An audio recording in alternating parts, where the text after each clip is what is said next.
Hi everyone, this is Ramesh. Welcome back to Ramesh Sir Maths class. ఎవరైతే polytechnic, APRJC, TSRJC లాంటి competitive ఎగ్జామ్స్కి prepare అవుతున్నారో ఆ విద్యార్థులు ఒక విషయాన్ని గుర్తుపెట్టుకోవాలన్నమాట. ఎందుకంటే ఇప్పటివరకు మీరు రాసినవన్నీ కూడా అకాడమిక్ ఎగ్జామ్స్. వాటిల్లో ఏవైనా కొన్ని సెలెక్టెడ్ టాపిక్స్ చదువుకుని మనం మ్యాక్సిమం మార్క్స్ స్కోర్ చేయవచ్చు. అదే మనం ఈ ఏపీఆర్జేసీ, టీఎస్ఆర్జేసీ, పాలిసెట్ లాంటివి కాంపిటేటివ్ ఎగ్జామ్స్, అంటే ఇవి ఆబ్జెక్టివ్ మోడ్లో జరుగుతాయి.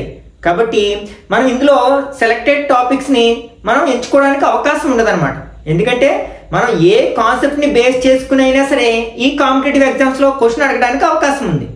కాబట్టి ఈ విషయాన్ని దృష్టిలో ఉంచుకుని ఈ టైప్ ఆఫ్ కాంపిటేటివ్ ఎగ్జామ్స్కి మీరు ప్రిపేర్ అవ్వాల్సి ఉంటుందన్నమాట. ఈ రోజు నుంచి మొదలుకొని ప్రతిరోజు 10th క్లాస్ మ్యాథ్స్లోని ఒక చాప్టర్ నుంచి ఇంపార్టెంట్ కాన్సెప్ట్స్ని, అలాగే ఆ కాన్సెప్ట్ని బేస్ చేసుకుని ప్రీవియస్ పాలిటీ సెట్లో అడిగిన క్వశ్చన్స్ని, అలాగే మరికొన్ని అడగడానికి అవకాశం ఉన్న క్వశ్చన్స్ని సింపుల్గా షార్ట్ కట్స్ ఉపయోగించి ఎలా ఆన్సర్ చేయొచ్చు అనేది డిస్కస్ చేయడానికి ప్రయత్నిస్తాను. కాబట్టి వీడియోని స్కిప్ చేయకుండా చివరి వరకు చూడడానికి ప్రయత్నించండి. నచ్చినట్లయితే లైక్ చేసి మీ ఫ్రెండ్స్ కూడా షేర్ చేయండి. ఈరోజు వీడియోలో మనం ఫస్ట్ చాప్టర్ అయిన రియల్ నెంబర్స్ లోని కాన్సెప్ట్స్ అన్నిటిని డిస్కస్ చేద్దాం. అలాగే కొన్ని ఆబ్జెక్టివ్ బిట్స్ని, అంటే సుమారుగా 25 ఆబ్జెక్టివ్ బిట్స్, వీటిలో నేను ప్రీవియస్ పాలిసెట్లో అడిగిన క్వశ్చన్స్ని కవర్ చేశాను. అలాగే ఏదైనా కాన్సెప్ట్ని బేస్ చేసుకుని కవర్ కాని వాటిని కూడా నేను ప్రిపేర్ చేయడం జరిగిందనమాట. ఫస్ట్ మనం కాన్సెప్ట్స్ గురించి మాట్లాడుకున్నట్లయితే మనం ఈ చాప్టర్లో మనం ఇప్పుడు ఈ డిస్కస్ చేయబోయే కాన్సెప్ట్స్ చాలా సహాయపడతాయి అనమాట. అంటే ఆబ్జెక్టివ్ టైప్స్ క్వశ్చన్స్ని ఆన్సర్ చేయడానికి. ఫస్ట్ మనం ప్రైమ్ నెంబర్స్, వీటి గురించి మనం లోయర్ క్లాస్ నుంచి కూడా నేర్చుకుంటూనే ఉన్నాం కదా. ప్రతి క్లాసులో ఏదో ఒక చోట డిస్కస్ చేస్తూనే ఉన్నాం. ఒకసారి రీకాల్ చేసుకోవడానికి ప్రయత్నిద్దాం.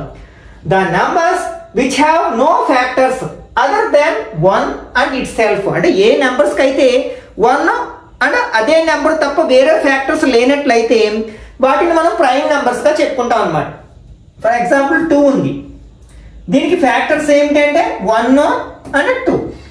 ఫ్యాక్టర్స్ అంటే నథింగ్ బట్ ఈ 2 అనే నెంబర్ ఏ టేబుల్లో వస్తుందో అవన్నీ ఫ్యాక్టర్స్ అవుతాయి. 1 టేబుల్లో ప్రతి నెంబర్ వస్తుంది కాబట్టి 1 is a factor of every number. And అదే టేబుల్లో ఆ నెంబర్ వస్తుంది కాబట్టి ఇట్ సెల్ఫ్ ఏ ఫ్యాక్టర్ అవుతుంది. కాబట్టి 1 2, అంటే ఈ రెండు తప్ప వేరే ఫ్యాక్టర్స్ లేవు. కాబట్టి దిస్ ఈజ్ ఏ ప్రైమ్. అలాగే 3ని తీసుకున్నట్లయితే దీనికి ఫ్యాక్టర్స్ ఏంటి? 1 3, అంటే 1 అండ్ ఇట్ సెల్ఫ్, ఇవి తప్ప వేరే ఫ్యాక్టర్స్ ఏమీ లేవు. కాబట్టి దీన్ని కూడా మనం ప్రైమ్ నెంబర్ అంటాం. ఫర్ ఎగ్జాంపుల్ 4 తీసుకున్నాం అనుకోండి, 4కి ఫ్యాక్టర్స్ అంటే 1 2 4, అంటే 1 ఇట్ సెల్ఫ్ కాకుండా మరొక 2 అనే ఫ్యాక్టర్ ఉంది కాబట్టి ఇది ప్రైమ్ నెంబర్ కాదు. ఇలాంటి వాటిని మనం కాంపోజిట్ నెంబర్స్ అంటాం అన్నమాట. ఓకే, ఇంకా చెప్పాలంటే వేటికి ఎగ్జాక్ట్లీ 2 ఫ్యాక్టర్స్ ఉంటాయో వాటినే ప్రైమ్ నెంబర్స్ అంటామన్నమాట. ఆ 2 ఫ్యాక్టర్స్ ఏంటి? 1 అండ్ ఇట్ సెల్ఫ్ అని. నెక్స్ట్ కాంపోజిట్ నెంబర్స్, అంటే the numbers which have at least 1 factor other than 1 and itself, అంటే 1 అండ్ ఇట్ సెల్ఫ్ కాకుండా అట్లీస్ట్ ఒకటైనా మరొక ఫ్యాక్టర్ ఉన్నట్లయితే దాన్ని మనం కాంపోజిట్ నెంబర్గా చెప్పుకుంటా ఉంటాం. అంటే మోర్ దాన్ 2 ఫ్యాక్టర్స్ అనమాట. అంటే ఏ నెంబర్స్కి అయితే 2 కంటే ఎక్కువ ఫ్యాక్టర్స్ ఉంటాయో వాటిని మనం కాంపోజిట్ నెంబర్స్గా చెప్పుకుంటాం. మనకి లీస్ట్ కాంపోజిట్ నెంబర్ ఏంటంటే 4. అలాగే స్మాలెస్ట్ ఆడ్ కాంపోజిట్ నెంబర్ ఏంటంటే 9. వీటి మీద బేస్ చేసుకుని కూడా మనకి క్వశ్చన్స్ అడగడానికి అవకాశం ఉందన్నమాట. వీటిని గుర్తుపెట్టుకోవడానికి ప్రయత్నించండి. ఓకే, నెక్స్ట్ కో ప్రైమ్స్, వీటినే మనం రిలేటివ్లీ ప్రైమ్స్ అని కూడా అంటాం అనమాట. ప్రైమ్ అనే పదం ఉంది కదా అని వీటిని ప్రైమ్ నెంబర్స్గా భ్రమపడుతూ ఉంటారు. కానీ యాక్చువల్గా కో ప్రైమ్స్కి ప్రైమ్ నెంబర్స్కి సంబంధం లేదు. ఈ రెండు 2 డిఫరెంట్ కాన్సెప్ట్స్ అనమాట. ఒకసారి కో ప్రైమ్స్ అంటే ఏంటంటే the numbers which do not have any common factors other than 1, అంటే కో ప్రైమ్స్ అంటే ఇక్కడ మనకి 2 నెంబర్స్ ఉండాలి. ఆ రెండింటిని కంపేర్ చేసి అవి కో ప్రైమ్సా కాదా అని చెప్తాం.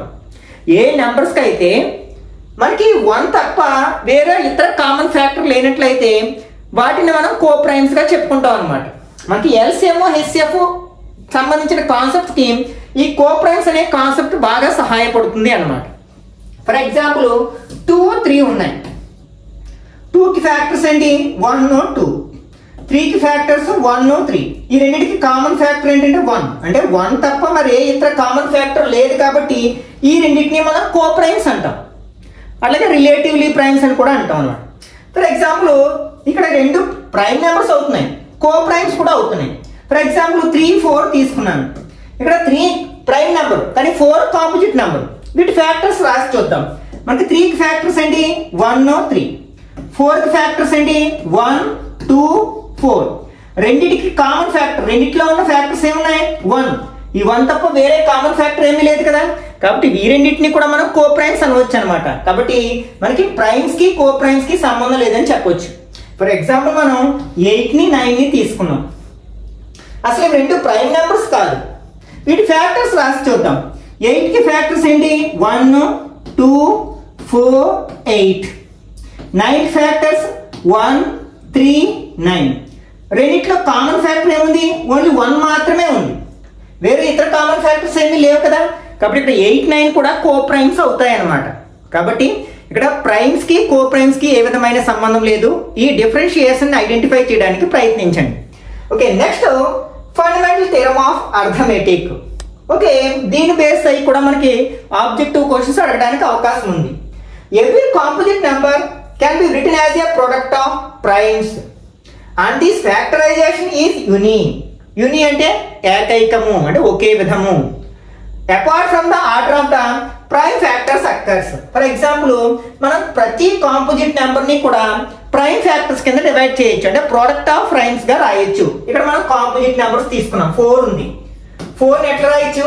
2 into 2 అని రాయొచ్చు. ఈ రెండు ప్రైమ్ నెంబర్సే కదా. ఫర్ ఎగ్జాంపుల్ 6 ఉంది. దీన్ని ఎట్లా రాయొచ్చు? 2 into 3 అని రాయొచ్చు. ఇక్కడ ఒక word order, apart from the order of the prime, అంటే 6ని ఫ్యాక్టరైజేషన్ చేయమంటే ఒకరు 2 into 3 అని రాయొచ్చు, మరొకరు 3 into 2 అని రాయొచ్చు. అంటే ఆర్డర్ మారింది కానీ అందులో ఉన్న ఫ్యాక్టర్స్ మారలేదు కదా. కాబట్టి మనకి ప్రతి కాంపోజిట్ నెంబర్ ని ప్రైమ్ ఫ్యాక్టర్స్ యొక్క ప్రోడక్ట్ గా రాయవచ్చు. అందులో ప్రైమ్ ఫ్యాక్టర్స్ యొక్క ఫ్యాక్టర్స్ అనేవి ఆర్డర్ లో డిఫరెంట్ ఉండొచ్చు కానీ వాటిలో మార్పు ఉండదు అనమాట. అది ఫండమెంటల్ థియరమ్ ఆఫ్ అర్థమెటిక్ చెప్తుంది ఈ విషయాన్ని.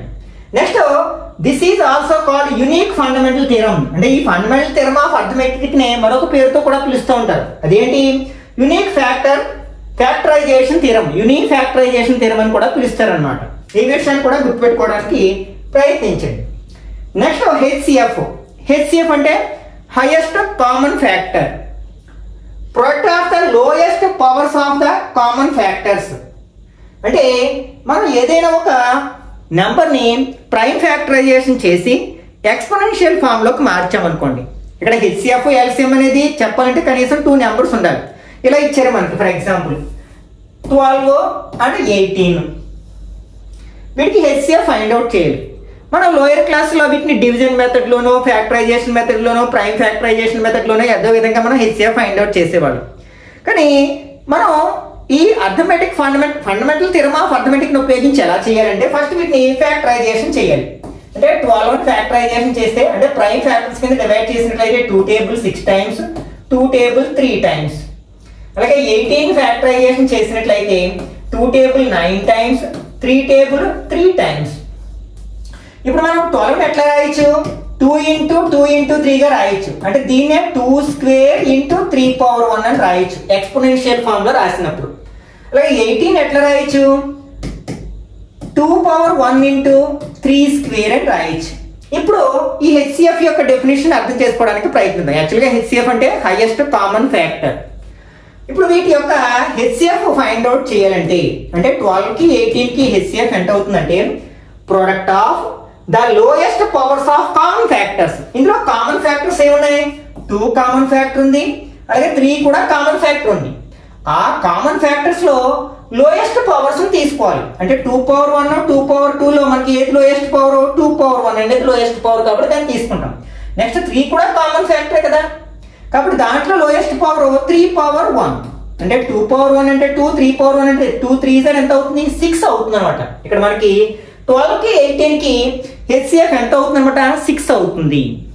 అదే మనకి ఎల్సిఎం అంటే least common multiple, product of the highest powers.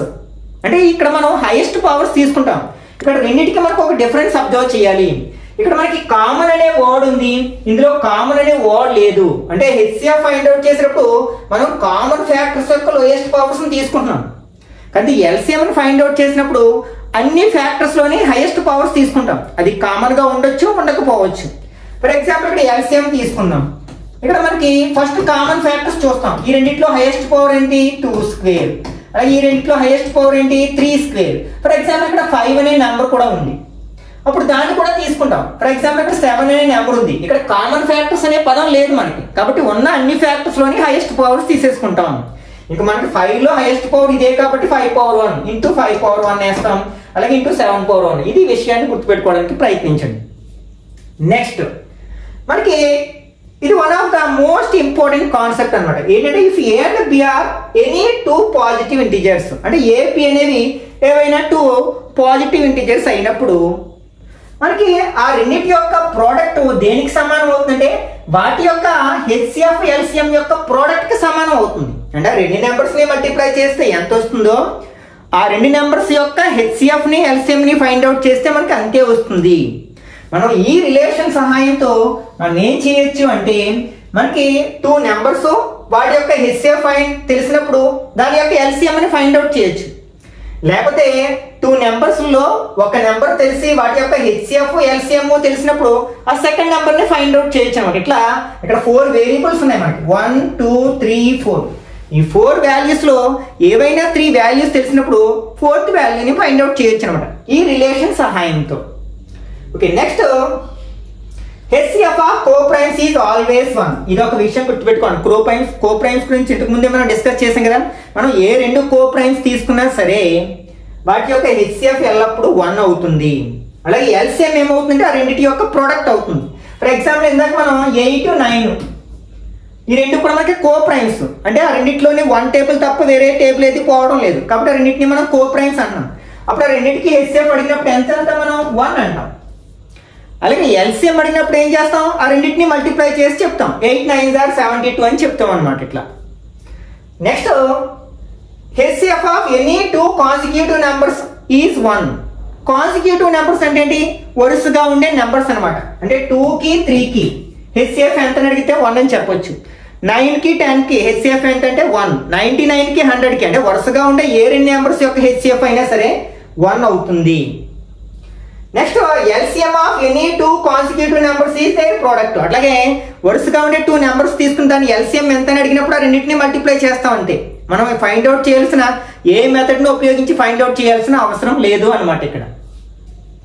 Next మనకి ఇది రిలేషన్ ఓన్లీ 2 నెంబర్స్ మాత్రమే వర్తిస్తుంది అనమాట. అదే 3 నెంబర్స్ ఇచ్చినప్పుడు ఈ రిలేషన్ వర్తించదు. అంటే ఆ 3 నెంబర్స్ ని ఇంటూ చేయగా వచ్చేది ఆ 3 నెంబర్స్ యొక్క ఎల్సిఎం కి హెచ్సిఎఫ్ యొక్క ప్రోడక్ట్ కి ఈక్వల్ అవుతుంది అనమాట. దానికి డిఫరెంట్ ఫార్ములాస్ ఉన్నాయి. ఏంటంటే ఇక్కడ ఏబిసి అనేది ఏమైనా 3 పాజిటివ్ ఇంటిజర్స్ అయినప్పుడు ఆ వాటి యొక్క హెచ్సిఎఫ్ ఏమవుతుందంటే ABC into LCM of ABC by LCM of AB LCM of BC LCM of AC అవుతుంది అన్నమాట. అలాగే ఇక్కడ మనకి LCM of ABC equal to ABC into HCF of ABC by HCF of AB HCF of BC and HCF of AC అవుతుంది అనమాట. ఈ విషయాలు గుర్తుపెట్టుకోవడానికి ప్రయత్నించండి.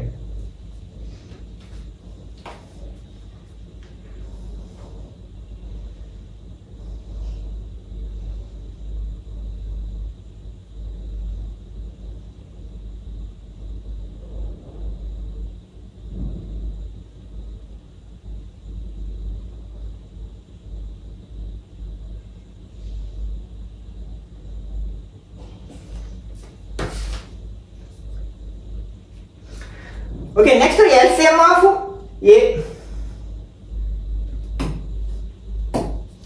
Okay, next rational numbers. వీటిని ఆల్రెడీ మనం 8th క్లాస్లోనే నేర్చుకోవడం, అంటే 7th క్లాస్లో నేర్చుకోవడం స్టార్ట్ చేసి ఉంటాం కదా. The numbers which can be expressed as p by q where p, q are integers and q not equal to 0. అంటే ఏ నెంబర్ని అయితే మనం p by q ఫామ్ లో రాయగలుగుతామో వాటన్నిటిని మనం రేషనల్ నెంబర్స్ అని వచ్చు అనమాట. ఇక్కడ కండిషన్స్ అంటే ఏంటంటే మనకి ఆ రెండు న్యూమరేటర్ లోని డినామినేటర్ లో ఉండే 2 నెంబర్స్ కూడా ఇంటిజర్స్ అయ్యి ఉండాలి. డినామినేటర్ లో ఉండే నెంబర్ 0 కాకూడదు అనమాట. ఎందుకంటే మనకి division by 0 is not defined. 0తో డివిజన్ చేయలేం కదా, కాబట్టి మనకి డినామినేటర్ లో 0 ఉండకూడదు. అంటే మనం ఏ నెంబర్ని అయితే ఫ్రాక్షన్ ఫామ్ లో రాస్తామో, ఇక్కడ డౌట్ వస్తుంది. 5 రేషనల్ నెంబర్ అవుతుందంటే మరి p/q ఫామ్ లో లేదు కదా అంటే లేకపోతే రాయొచ్చు కదా 5/1 అని రాయొచ్చు. ఈ రెండు ఇంటిజర్స్ అవుతున్నాయి, డినామినేటర్ లో 0 లేదు కాబట్టి this is also a rational number. మళ్ళీ 0 అడిగితే డౌట్ వస్తుంది, మరి ఇది కూడా p/q ఫామ్ లో లేదు కదా, పైగా 0 ఉంది కదా అని. ఇక్కడ ఒకసారి దీన్ని p/q ఫామ్ లో రాయడానికి ప్రయత్నించండి. 0ని మనం 0/1 అని రాయొచ్చు కదా, రాయొచ్చు. 0/ఎనీథింగ్ ఈజ్ 0. ఇప్పుడు మనకి కండిషన్స్ ఏంటి, ఇవి రెండు కూడా ఇంటిజర్స్ అవ్వాలి. ఈ రెండు ఇంటిజర్స్ లో ఉంటాయి కదా 0, 1. నెక్స్ట్ మనకి second condition q not equal to 0 అవ్వాలి. అంటే డినామినేటర్ లో 0 ఉండకూడదు కానీ న్యూమరేటర్ లో 0 ఉండకూడదు అనే కండిషన్ ఏం లేదు కదా, కాబట్టి 0 is also a rational number అన్నమాట. ఓకే, అంటే మనం ఇంతకు ముందు చెప్పుకున్నామే, అంటే natural numbers, whole numbers, integers ఇవన్నీ కూడా మనకి రేషనల్ నెంబర్స్ అవుతాయి. అదనంగా ఫ్రాక్షన్స్ వచ్చి చేరతాయి అన్నమాట వీటిలోకి. నెక్స్ట్ ఈ రేషనల్ నెంబర్స్ కి మరొక డెఫినేషన్ కూడా ఉంది. Terminating and non terminating repeating decimal numbers also called rational numbers అన్నమాట. అంటే టెర్మినేటింగ్ డెసిమల్స్ ని మనం రేషనల్ నెంబర్స్ అనొచ్చు, అలాగే నాన్ టెర్మినేటింగ్ డెసిమల్స్ లో రిపీటింగ్ డెసిమల్స్ ని మనం రేషనల్ నెంబర్స్ అనొచ్చు అనమాట. ఇక్కడ డెసిమల్స్ గురించి వచ్చింది కాబట్టి ఒకసారి డెసిమల్స్ గురించి మాట్లాడదాం. మనకి ఈ డెసిమల్స్ ఆర్ 2 టైప్స్. అవి ఏంటంటే ఒకటి terminating, second one non terminating. Terminating అంటే ఫర్ ఎగ్జాంపుల్ 0.25 ఇది టెర్మినేటింగ్ డెసిమల్. మళ్ళీ నాన్ టెర్మినేటింగ్ లో మనకి 2 టైప్స్ ఆఫ్ డెసిమల్స్ ఉంటాయి. ఒకటి ఏంటంటే రిపీటింగ్, నెక్స్ట్ మరొకటి నాన్ రిపీటింగ్, వీటినే రికరింగ్ అని కూడా అంటాం. ఓకే ఓకే ఇక్కడ రిపీటింగ్ అంటే for example 0.333 and so on, ఇది నాన్ టెర్మినేటింగ్ రిపీటింగ్ డెసిమల్. దీన్నే మనం ఎలా రాస్తాం, 0.3 బార్ అని కూడా రాస్తాం అన్నమాట. మరి non terminating non repeating decimal అంటే 0.10, 100, 100, 100 ఉందనుకోండి, ఇది ఎక్కడ టెర్మినేట్ అవడం లేదు, అట్లాగని 1 డిజిట్ కానీ 2 డిజిట్స్ కానీ మళ్ళా రిపీటెడ్ గా రావడం లేదు. కాబట్టి ఇట్లాంటి డెసిమల్స్ మనం ఏమంటామంట, non terminating non repeating decimals అంటాం. ఇప్పుడు మనం రేషనల్ నెంబర్స్ యొక్క డెఫినేషన్ ఏం చెప్పుకున్నాం, టెర్మినేటింగ్ డెసిమల్స్ రేషనల్ నెంబర్స్ అవుతాయి. అంటే ఇలా ఈ ఫామ్ లో ఉన్నవి, ఇట్లా చివరిలో చుక్కలు కానీ లేనిది, అంటే చెక్కలు ఉన్న మనకి ఈ టైప్ లో ఉన్నది అనమాట, అంటే రిపీటింగ్ అవి. ఈ రెండు కూడా మనకి రేషనల్ నెంబర్స్ లోకి వస్తాయి. ఏవైతే non terminating non repeating decimals ఉంటాయో అవి మనకి ఇర్రేషనల్ నెంబర్స్ అవుతాయి అన్నమాట. ఓకే, ఎగ్జాంపుల్స్ మనకి terminating decimal, non terminating repeating decimal, ఇది కూడా non terminating repeating decimal. Next irrational numbers యొక్క డెఫినేషన్ డిఫరెంట్, అంటే దీనికి ఆపోజిట్ అనమాట. అంటే మనం p/q ఫామ్ లో రాయగలిగే వాటిని రేషనల్ నెంబర్స్ అన్నాం, వేటిని అయితే రాయలేమో వాటిని ఇర్రేషనల్ నెంబర్స్ అంటాం. ఎగ్జాంపుల్ ఏంటంటే √6, పై ఇట్లాంటివి అనమాట. ఓకే, ఇక్కడ మనకి డౌట్ వస్తుంది, మళ్ళీ పై వాల్యూ ఎంత అంటే మనం 22/7 అని టక్కమని చెప్తాం. మరి ఇది p/q ఫామ్ లో ఉంది కదా, ఉంది. నెక్స్ట్ ఈ 22 and 7 రెండు కూడా మనకి ఇర్రేషనల్, అది ఇంటిజర్స్ లో ఉంటాయి. మరి అలాంటప్పుడు పైన మనం రేషనల్ నెంబర్ అనుకుంటే ఇర్రేషనల్ నెంబర్స్ అని ఎందుకు అంటున్నాం అంటే, దీని అర్థం తెలియాలంటే మనకి సెకండ్ డెఫినేషన్ తెలియాలన్నమాట. మనం సెకండ్ డెఫినేషన్ ఏంటి, non terminating non repeating decimals ని మనం ఇర్రేషనల్ నెంబర్స్ అంటున్నాం. యాక్చువల్గా pi value not equal to 22/7, అసలు పై వాల్యూ 22/7 కాదు అనమాట. అసలు పై వాల్యూని ఎట్లా డిఫైన్ చేస్తారంటే, the ratio between the circumference of a circle to the diameter. అంటే ఒక సర్కిల్ యొక్క సర్క్యూఫరెన్స్ ని దాని యొక్క డయామీటర్ తో డివైడ్ చేసినప్పుడు వచ్చే వాల్యూ పైగా డిసైడ్ చేస్తాం అన్నమాట. అదొక కాన్స్టెంట్, అంటే సర్కిల్ పెద్దగా అయినంత మాత్రం దాని వాల్యూ మారదు. ఎందుకంటే సర్కిల్ పెద్దగా అయితే సర్క్యూఫరెన్స్ పెరుగుతుంది, దాంతోపాటు డయామీటర్ కూడా పెరుగుతుంది కదా. కాబట్టి చిన్న సర్కిల్ తీసుకున్నా పెద్ద సర్కిల్ తీసుకున్నా మనకి ఫిక్స్డ్ వాల్యూ వస్తుంది. ఆ ఫిక్స్డ్ వాల్యూ అంటే మనం సర్క్యూఫరెన్స్ ని డయామీటర్ తో డివైడ్ చేసినప్పుడు వచ్చే వాల్యూ ఒక non terminating non repeating decimal వస్తుంది అనమాట. అందువల్ల మనం పైని మనం ఏమని చెప్తాం అనమాట, ఇర్రేషనల్ నెంబర్ గా చెప్తాం. అయితే మరి 22/7 మనం ఎందుకు ఉపయోగిస్తాం అంటే మన కన్వీనియంట్ కోసం, అంటే క్యాలిక్యులేషన్ సులభంగా చేయడం కోసం మనం పై ప్లేస్ లో 22/7 రాస్తాం. ఎందుకంటే ఇది పై వాల్యూకి దగ్గరగా ఉంటుంది అనమాట. 22/7 అంటే 22ని 7తో డివైడ్ చేయగా వచ్చిన విలువ పై వాల్యూకి దగ్గరగా ఉండడం వల్ల మన కాలిక్యులేషన్స్ సులభం అవటం కోసం పై ప్లేస్లో మనం 22/7ని ఉపయోగించుకుంటూ ఉంటాం అన్నమాట. ఓకే, నెక్స్ట్ మరి √2, ఈ √2 మరి p/q ఫామ్లో రాయొచ్చు కదా అని అంటాం. రాయొచ్చు, కానీ మరి pqలో 2 ఇంటిజర్స్ అవ్వాలి. మన √2 అనేది ఇంటిజర్స్లో ఉంటుందా అంటే ఉండదు కదా. కాబట్టి it is an irrational number. Next let p be a prime number and a be a positive integer.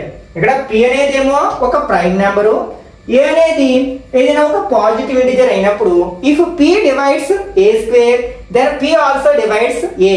దీన్ని మనం √2ని √3ని ఇర్రేషనల్ నెంబర్గా ప్రూవ్ చేయడానికి అంటే కాంట్రడిక్షన్ మెథడ్లో ఈ కాన్సెప్ట్ని ఎక్కువగా ఉపయోగించుకునే వాళ్ళం కదా. అంటే ఒకవేళ మనకి pని అంటే a²ని p డివైడ్ చేసినట్లయితే, డివైడ్స్ ఇది బై కాదు, అంటే p డివైడ్స్ a², దీన్ని ఇలా రాస్తాను, p divides a², then p divides a అంటే ఏని కూడా డివైడ్ చేస్తుంది అని అర్థం వస్తుంది అనమాట. Next if p is a prime number, అంటే p అనేది ఒక ప్రైమ్ నెంబర్ అయితే then √p is an irrational number. అంటే ఫర్ ఎగ్జాంపుల్ 2 అనేది ఒక ప్రైమ్ నెంబర్, అప్పుడు √2 ఖచ్చితంగా ఏమవుతుందట, ఇర్రేషనల్ నెంబర్ అవుతుంది అనమాట. అంటే ఏ ప్రైమ్ నెంబర్ తీసుకున్న దానికి √2 యాడ్ చేసినా సరే అది ఖచ్చితంగా ఇర్రేషనల్ నెంబర్ అవుతుంది.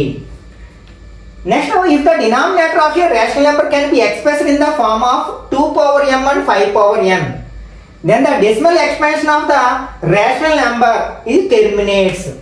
ఇక్కడ నోట్ ఏంటంటే p, q must be co-primes. దీన్ని బేస్ చేసుకుని కూడా మనకి తరచుగా కాంపిటేటివ్ ఎగ్జామ్స్ లో క్వశ్చన్స్ అడుగుతూ ఉన్నారనమాట.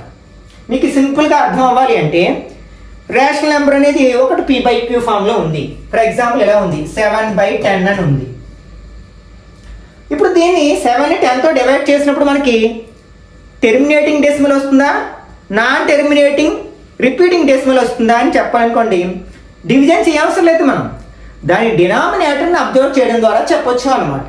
ఎలా అంటే, ఎందుకంటే మనకి టెర్మినేషన్ అనేది ఏదో 2-3 డిజిట్స్ తర్వాత అవ్వాలని రూల్ లేదు. 10 డిజిట్స్ తర్వాత అవ్వచ్చు, లేకపోతే 20 డిజిట్స్ తర్వాత అవ్వచ్చు, అదంతా చేసుకుంటూ వెళ్ళలేం కదా. కానీ డినామినేటర్ని అబ్జర్వ్ చేయడం ద్వారా చెప్పొచ్చు అనమాట.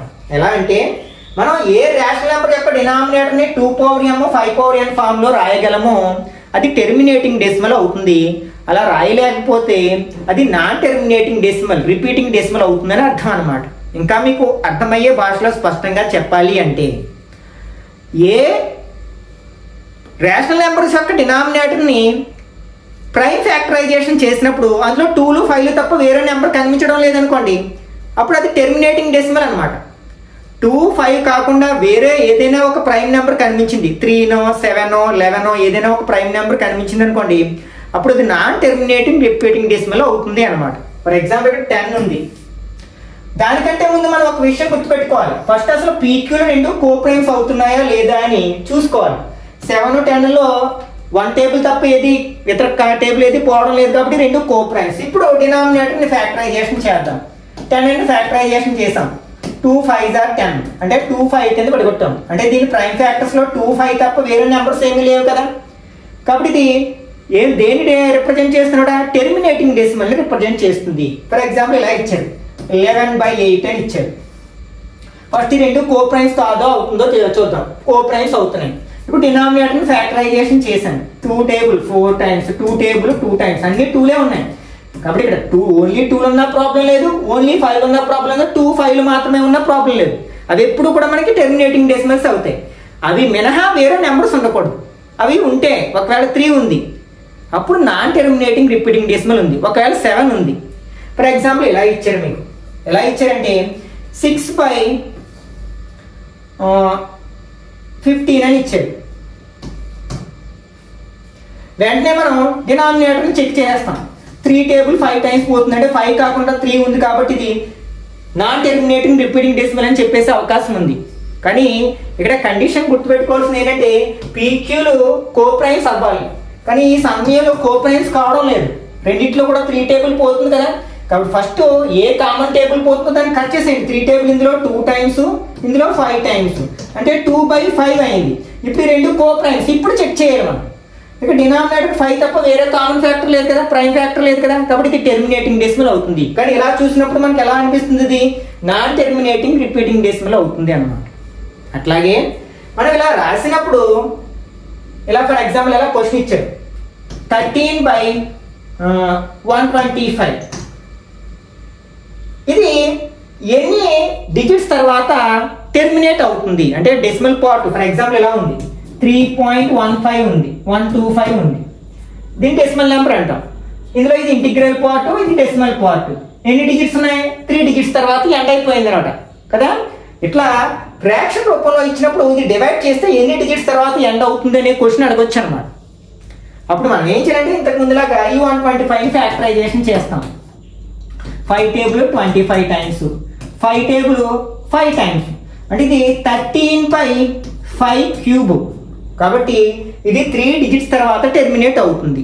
ఫర్ ఎగ్జాంపుల్ ఎలా వచ్చింది డివైడ్ చేసినప్పుడు అంటే డినామినేటర్ ఎలా వచ్చింది 5 క్యూబ్ ఇంటూ 2 స్క్వేర్. రెండిట్లో హైయెస్ట్ పవర్ ఏదో చూసుకోండి. అంటే 3 కాబట్టి 3 డిజిట్స్ తర్వాత టెర్మినేట్ అవుతుంది. ఫర్ ఎగ్జాంపుల్ ఇంకొక దాని డినామినేటర్ ఎలా ఉంది 5 ఇంటూ 2^5 అని ఉంది. ఇది ఎన్ని డిజిట్స్ తర్వాత టెర్మినేట్ అవుతుందంటే 5 డిజిట్స్ తర్వాత టెర్మినేట్ అవుతుంది అన్నమాట.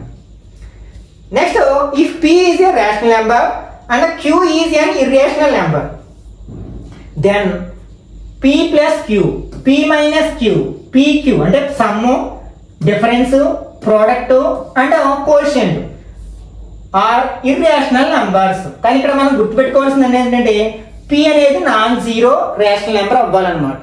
అంటే p అనేది ఏమో ఒక non zero rational number, q అనేది ఇర్రేషనల్ నెంబర్. అయితే ఒక రేషనల్ నెంబర్ని ఇర్రేషనల్ నెంబర్ని యాడ్ చేసిన, సబ్ట్రాక్ట్ చేసిన, ఇంటూ చేసిన, డివిజన్ చేసిన వచ్చేది మనకి ఇర్రేషనల్ నెంబరే అవుతుంది అనమాట. కాకపోతే ఇక్కడ మనకి p అనేది ఏమవ్వాలి నాన్ జీరో రేషనల్ నెంబర్ అవ్వాలి. ఎందుకంటే ఫర్ ఎగ్జాంపుల్ pని జీరోగా తీసుకుని qని √2గా తీసుకుని అనుకోండి 0 ఇంటూ √2 0 అయిపోతుంది. అప్పుడు రేషనల్ నెంబర్ వస్తుంది, ఇర్రేషనల్ నెంబర్ అవ్వదు.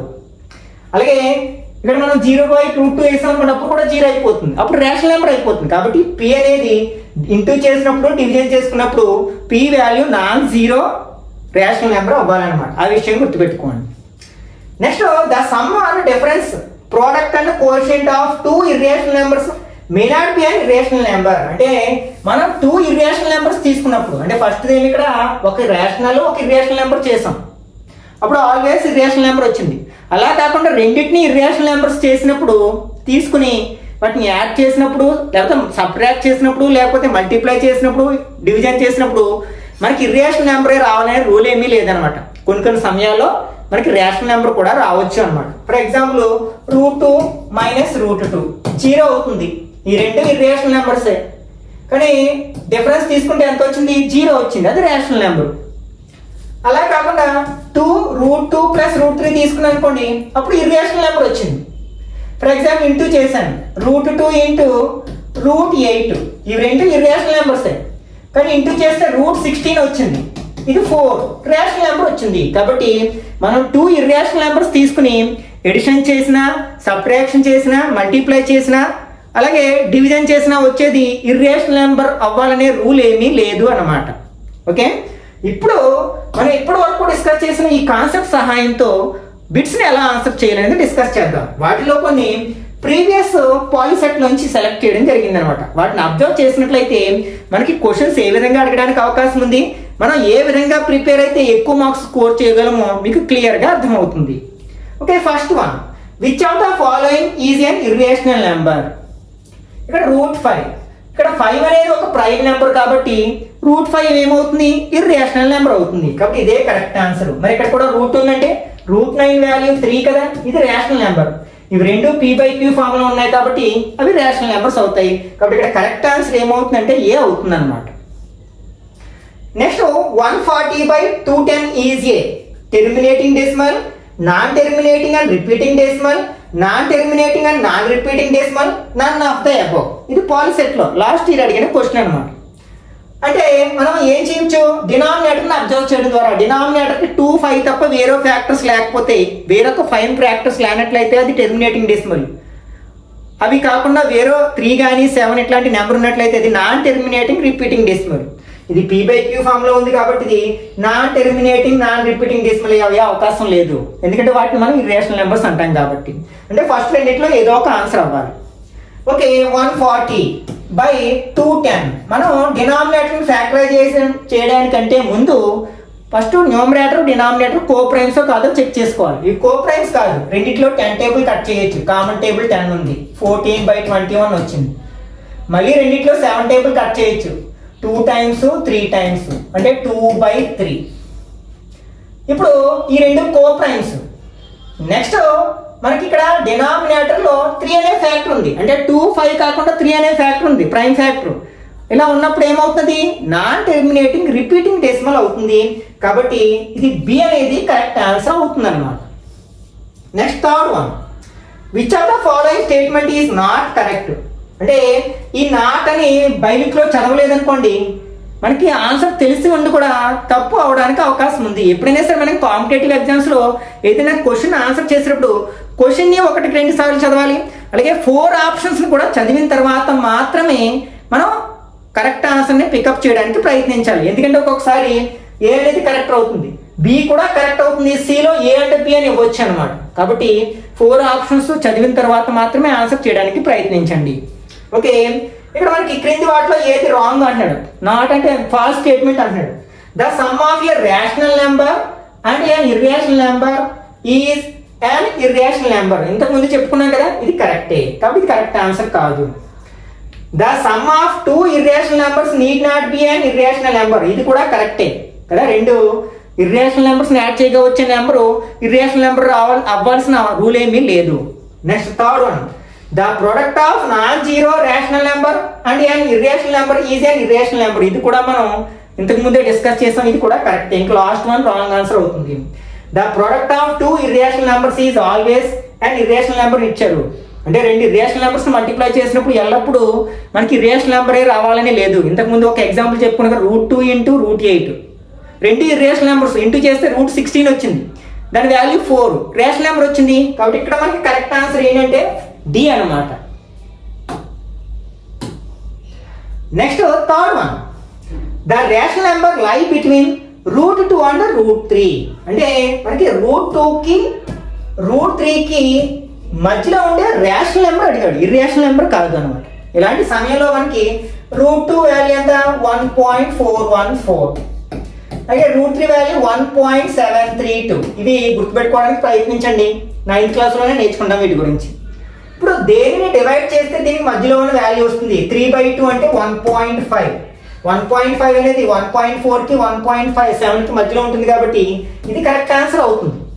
ఇది డివైడ్ చేయండి, మనకి 2.5 వస్తుంది, 1.7 కంటే పెద్దది. ఇది 0.5 అంటే ఇది కూడా రెండింటికి మధ్యలో వచ్చిందండి, ఇది కూడా కరెక్ట్ ఆన్సర్ అవడానికి అవకాశం ఉంది. నెక్స్ట్ 1, ఇది తక్కువ, కాబట్టి ఇక్కడ మనకి ఏ సి రెండు కరెక్ట్ ఆన్సర్స్ అవుతాయి అన్నమాట. ఎందుకంటే వాటి వాల్యూ 0 √2కి √3కి మధ్యలో ఉంది కాబట్టి.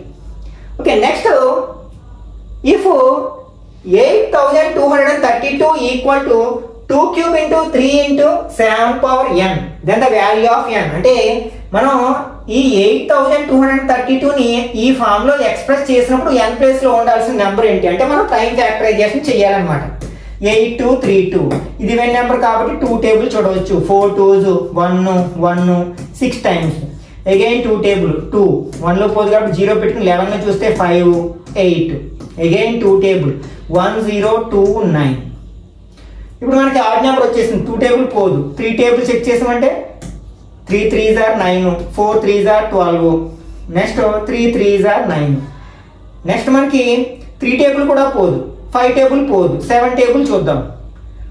మనకి 7 4s are 28, 9 7s are 63. మళ్ళీ అగైన్ 7 టేబుల్ 7 టైమ్స్. అంటే దీన్ని ఎక్స్పోనెన్షియల్ ఫామ్ లో రాస్తే 2³ × 3^1 × 7³ 7 కి పవర్ ఎంత ఉంది 3 ఉంది, అంటే n ప్లేస్ లో ఉండాల్సిన నెంబర్ ఎంత అనమాట 3. అది ఎక్కడ ఉంది మనకి సి ఆప్షన్ లో ఉంది కాబట్టి సి అనేది కరెక్ట్ ఆన్సర్ అవుతుంది అనమాట.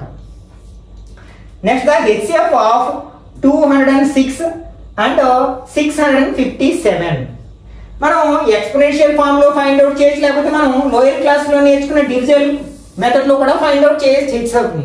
ఇలా 2 నెంబర్స్ ఇచ్చి డివిజన్ మెథడ్లో హెచ్సిఎఫ్ ఫైండ్ అవుట్ చేయమన్నప్పుడు ఏం చేస్తాం, చిన్న నెంబర్తో పెద్ద నెంబర్ని డివైడ్ చేస్తాం.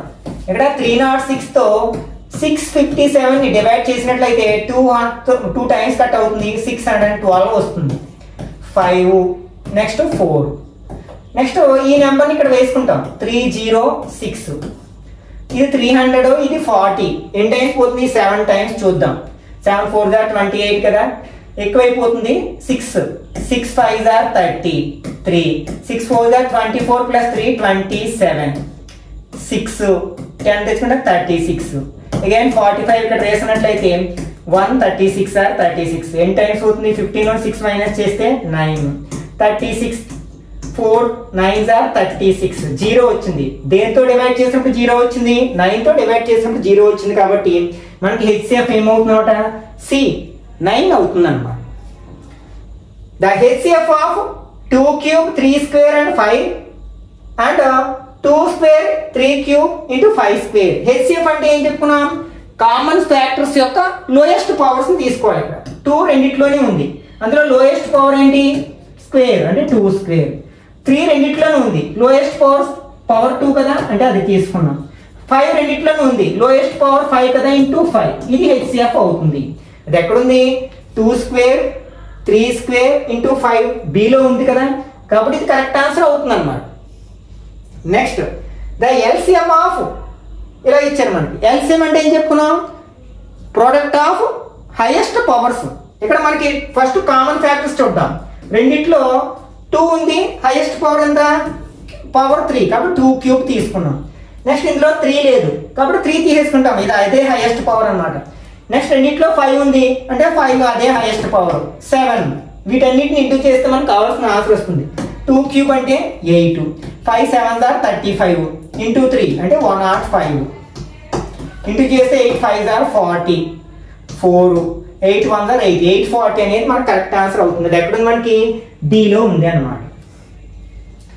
Next after how many decimal places the decimal expansion of the rational number 23/2 square into 5 will terminate. ఇక్కడ మనకి denominator 2 power m 5 power n form లో ఉంది. ఆ రెండిట్లో ఏది హైయెస్ట్ పవర్ అంటే 2 హైయెస్ట్ పవర్. కాబట్టి 2 ప్లేసెస్ తర్వాత 2 డిజిట్స్ తర్వాత ఇది టెర్మినేట్ అవుతుంది అనమాట. అంటే బి అనేది కరెక్ట్ ఆప్షన్ అవుతుంది అనమాట. Next 9th one, the HCF of 120 150 and 210 is k² - 6. Then the value of k.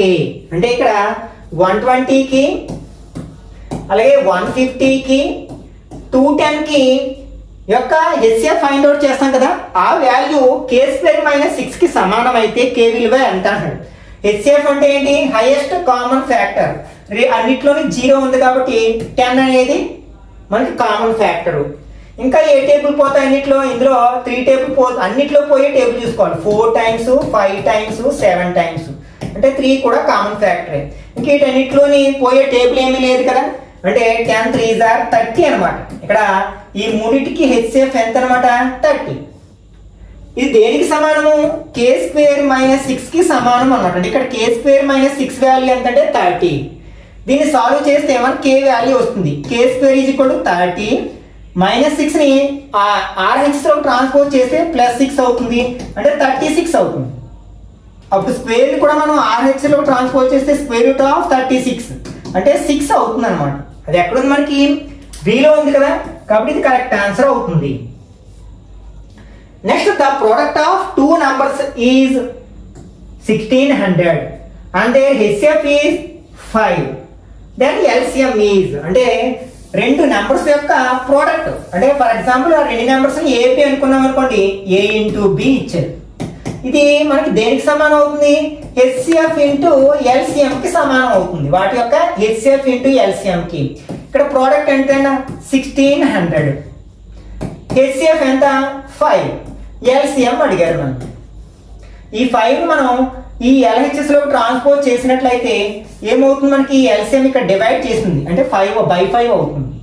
5 table 3 5s are 15 1 2 5s are 10 0 320 అవుతుంది అనమాట. అది మనకి ఎక్కడ ఉంది, సిలో ఉంది కదా, కాబట్టి సి అనేది కరెక్ట్ ఆన్సర్ అవుతుంది అనమాట. Next the LCM and HCF of two numbers are 216 and 36 respectively. One of the number is 72. Then the second number. ఇంతకుముందు ఇదే రిలేషన్ మనం అప్లై చేసినట్లయితే మనకి ఒక నెంబర్ తెలుసు 72, సెకండ్ నెంబర్ తెలియదు. ఎల్సిఎం హెచ్సిఎఫ్ తెలుసు, హెచ్సిఎఫ్ ఏమో 36, ముందు ఎంతైనా పర్లేదు, ఎల్సిఎం ఏమో 216. అయితే సెకండ్ నెంబర్ ఎంత? ఈ 72ని మనం ఆర్హెచ్లోకి ట్రాన్స్పోజ్ చేసాం అనుకోండి, బై 72 అవుతుంది. 36 టేబుల్ ఇందులో ఎన్ని టైమ్స్ పోతుంది? 2 టైమ్స్. 2 టేబుల్ 108 అంటే సెకండ్ నెంబర్ ఏమవుతుంది అనమాట? 108 అవుతుంది అనమాట. అది ఎక్కడుంది? మనకి ఫస్ట్ ఆప్షన్ లో ఏలో ఉంది కదా, కాబట్టి ఇది కరెక్ట్ ఆన్సర్ అవుతుంది. Next the sum of the exponents of the prime factors in the prime factorization of 156 అంటే 156 ని ప్రైమ్ ఫ్యాక్టరైజేషన్ చేసి ఎక్స్పోనెన్షియల్ ఫామ్ లోకి మార్చినప్పుడు ఆ పవర్స్ యొక్క మొత్తం ఎంత, సమ్ ఎంత అని అడుగుతున్నారు అనమాట. దానికోసం 156 ని ప్రైమ్ ఫ్యాక్టరైజేషన్ చేద్దాం. 2 table 7 2s are 14, 8 2s are 16. Again 2 table 3 2s are 6, 9 3s are 18. 3 table ఇక్కడ ఎంత? 1 టైమ్ 3 టైమ్స్ ప్రైమ్ నెంబర్ వచ్చేసింది కదా. అంటే 156 ని ప్రైమ్ ఫ్యాక్టరైజేషన్ చేసి ఎక్స్పోనెన్షియల్ ఫామ్ లోకి మార్చితే 2 square into 3 power 1 into 13 power 1. Powers ఏమున్నాయి ఇక్కడ? 2 ఉంది, 1 ఉంది, 1 ఉంది. వీటన్నిటిని యాడ్ చేస్తే ఎంత వస్తుంది? మనకి 4 వస్తుంది. అది ఎక్కడ మనకి సిలో ఉంది కదా, కాబట్టి ఇది కరెక్ట్ ఆన్సర్ అవుతుంది అనమాట. Next for any natural number n 9 power n cannot end with which one of the following digit. ఇట్లాంటి క్వశ్చన్స్ అడిగినప్పుడు మనం ట్రయల్ అండ్ ఎర్రర్ మెథడ్ లో చేస్తే మనకి ఈజీగా ఆన్సర్ రాబట్టవచ్చు అనమాట. అంటే మనకి 9 పవర్ n అనేది ఏంటి? Any natural number. దీన్ని సింప్లిఫై చేసినప్పుడు వచ్చే నెంబరు క్రింది వాటిలో ఏది డిజిట్ తో ఎండ్ అవ్వదు, అంటే యూనిట్ ప్లేస్ లో ఏ డిజిట్ ఉండదు అన్నాడు. ఫర్ ఎగ్జాంపుల్ 9 పవర్ 1 తీసుకోండి ఫస్ట్, అంటే 9 ఉంటుంది, కాబట్టి ఇది కరెక్ట్ ఆన్సర్ కాదు. నెక్స్ట్ 2 తీసుకున్నాను, 9 9s are 81 అంటే యూనిట్ ప్లేస్ లో 1 తో ఎండ్ అవుతుంది, కాబట్టి ఇది కూడా కరెక్ట్ ఆన్సర్ కాదు. ఈసారి 3 తీసుకోండి, అంటే మళ్ళీ దీన్ని 9 తో ఇంటిచ్చేసి 9 1s are 9, 9 8s are 72, మళ్ళీ 9 వచ్చింది, అంటే 9 1 వస్తుంది యూనిట్ ప్లేస్ లో. 9 కి పవర్ ఎంత ఉన్నా సరే, ఆడ్ నెంబర్ ఉంటే 9, ఈవెన్ నెంబర్ ఉంటే 1 వస్తుంది, కాబట్టి ఇక్కడ మనకి కరెక్ట్ ఆన్సర్ ఏమవుతుందంటే బి అవుతుంది. అంటే 2 తో ఎండ్ అయ్యే ఛాన్స్ లేదు అనమాట. ఇలా ట్రై చేసుకోవచ్చు అనమాట. Okay, next 14th one. If the LCM of 12 and 42 is 10m plus 4, then the value of m. అంటే ఈ రెండింటి యొక్క LCM 10m plus 4 కి సమానం అయితే m వాల్యూ ఎంత? LCM ఫైండ్ అవుట్ చేద్దాం షార్ట్ డివిజన్ మెథడ్ లో. 2 table 6 times 21 times, 3 table 2 times 7 times. ఈ రెండిట్లో పోయే టేబుల్ లేదు కాబట్టి 2 into 3 into 2 into 7, 7 2s are 14, 3s are 14, 3s are 42, 42 2s are 84 అనమాట. ఇక్కడ LCM ఇది దేనికి సమానం? 10m plus 4 కి సమానం. 10m plus 4 వాల్యూ ఎంత అనమాట? 84 అనమాట. ఇది ఒక సింపుల్ ఈక్వేషన్. దీన్ని సాల్వ్ చేసాం అనుకోండి, ఫస్ట్ 4 ని ట్రాన్స్పోజ్ చేసాం అనుకోండి, 10m ఈక్వల్ టు 84 మైనస్ 4 అవుతుంది, 80 అవుతుంది. ఈ 10 ని ట్రాన్స్పోజ్ చేస్తే బై 10 అవుతుంది, అది 8 టైమ్స్ కట్ అవుతుంది, కాబట్టి m ఈజ్ ఈక్వల్ టు 8 అనమాట. అంటే ఇక్కడ డి అనేది మనకి కరెక్ట్ ఆప్షన్ అవుతుంది అనమాట. Next A physical education teacher witches to distribute 60 balls and 135 bats equally among a number of students. The greatest number of receiving the gift. ఇక్కడ greatest అనే పదం వస్తే HCF ఫైండ్ అవుట్ చేయండి, least smallest అనే terms వస్తే LCM find out చేయండి. అంటే ఇప్పుడు మనం 60కి 135కి మనం HCF ఫైండ్ అవుట్ చేద్దాం. అంటే చిన్న నెంబర్ తో పెద్ద నెంబర్ ని డివైడ్ చేసినట్లయితే 2 టైమ్స్ 120, 5 1, 60 ఇక్కడ వేసుకుంటాం. 4 15s are 60, రిమైండర్ 0. 15 తో డివైడ్ చేసి రిమైండర్ 0 వచ్చింది, కాబట్టి ఇక్కడ HCF ఎంత అనమాట? 15. కాబట్టి కరెక్ట్ ఆన్సర్ ఏమవుతుంది అనమాట? డి అవుతుంది అనమాట. Next which of the following rational number has terminating decimal expansion. అంటే ఏ రేషనల్ నెంబర్ ని డివైడ్ చేసినప్పుడు మనకి టెర్మినేటింగ్ డెసిమల్ వస్తుంది. డినామినేటర్ బట్టి చెప్పవచ్చు. ఈ రెండు కో ప్రైమ్స్. 40లో మనకి ఫ్యాక్టరైజేషన్ చేసాం అనుకోండి, 2 table 20 times, 2 table 10 times, 2 table 5 times. 2లు 5 తప్ప వేరే లేదు కాబట్టి ఇది టెర్మినేటింగ్ డెసిమల్ ఎక్స్పాన్షన్. ఇందులో మనకి 7 టేబుల్ పోతుంది. 7 5 are 35 అంటే 2 5 కాకుండా 7 పోతుంది కాబట్టి ఇది టెర్మినేటింగ్ కాదు.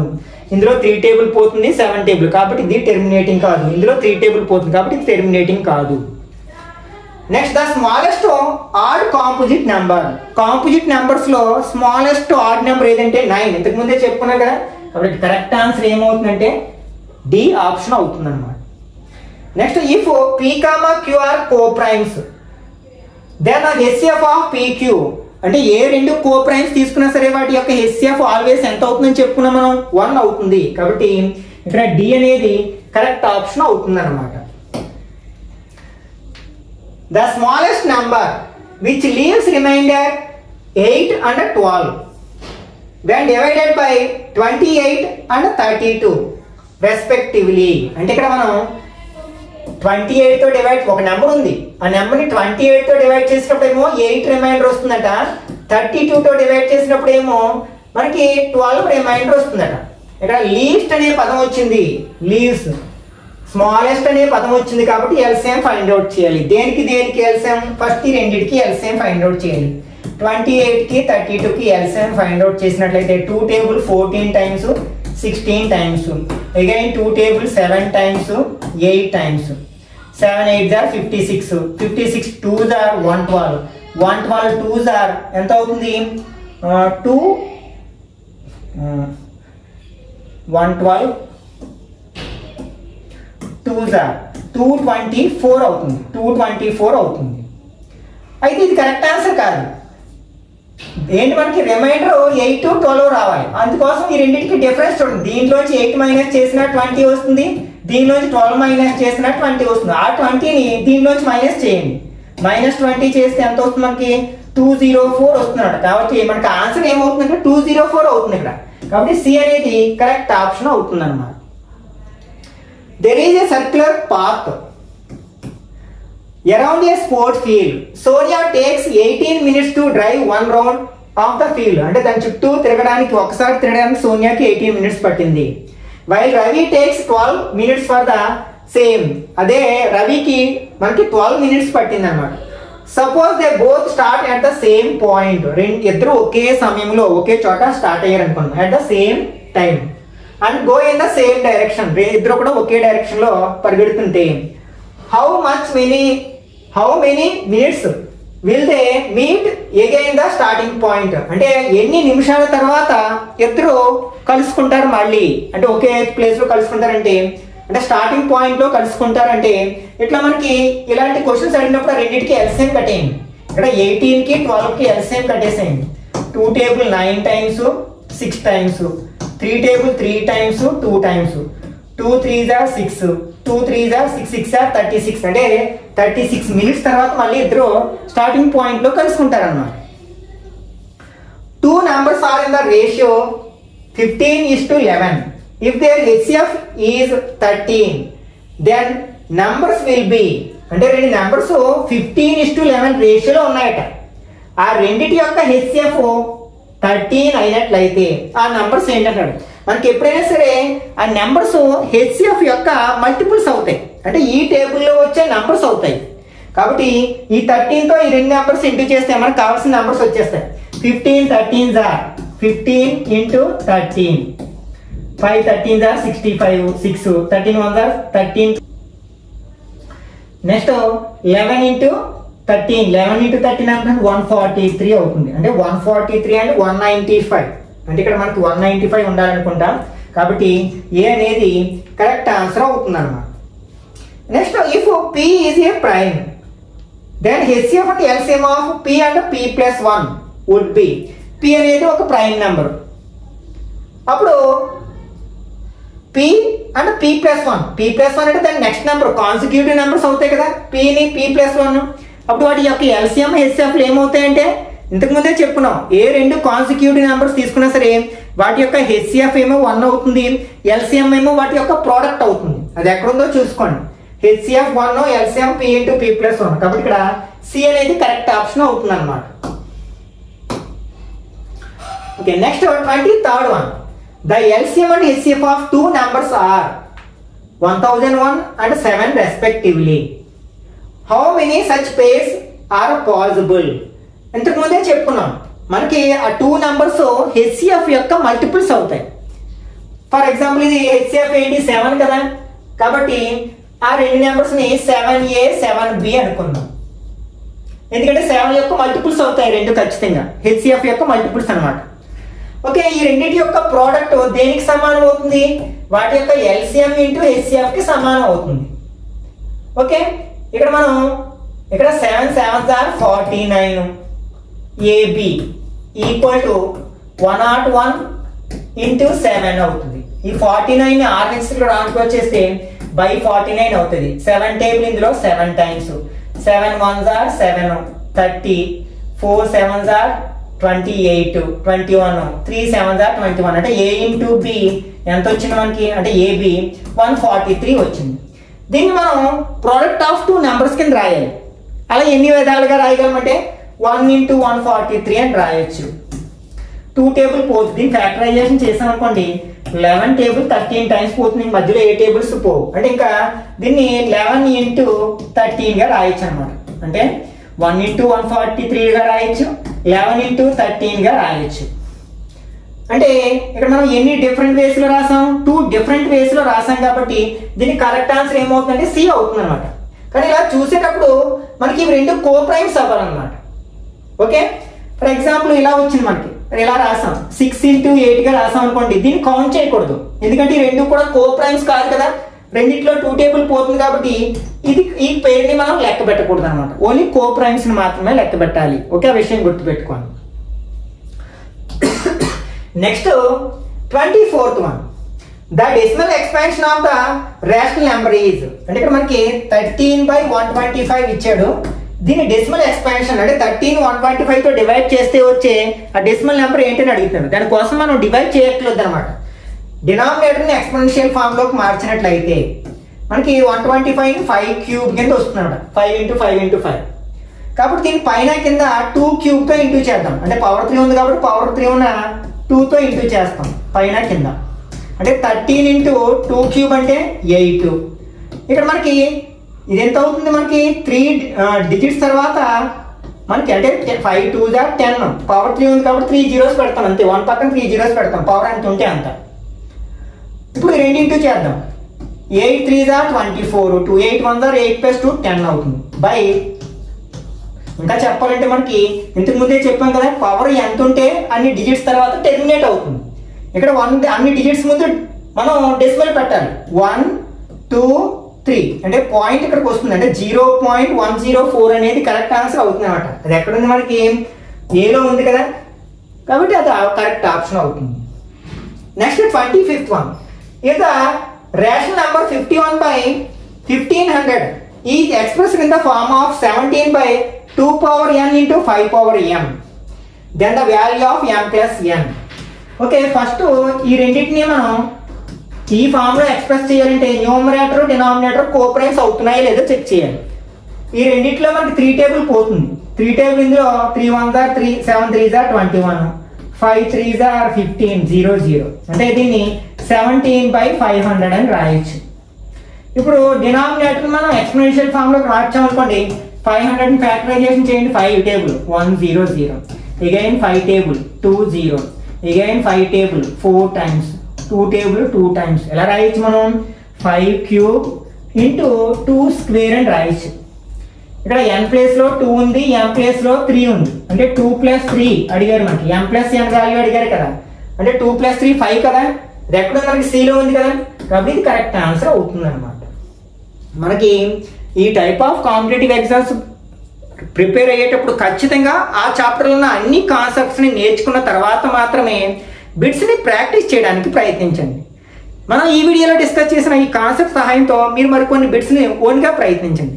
ఈ వీడియో నచ్చినట్లయితే లైక్ చేయండి, అలాగే మీ ఫ్రెండ్స్ కూడా షేర్ చేయండి. ఇట్లాంటి మరిన్ని వీడియోస్ కోసం ఛానల్ని సబ్స్క్రైబ్ చేసుకుని రెగ్యులర్గా ఫాలో అవ్వండి.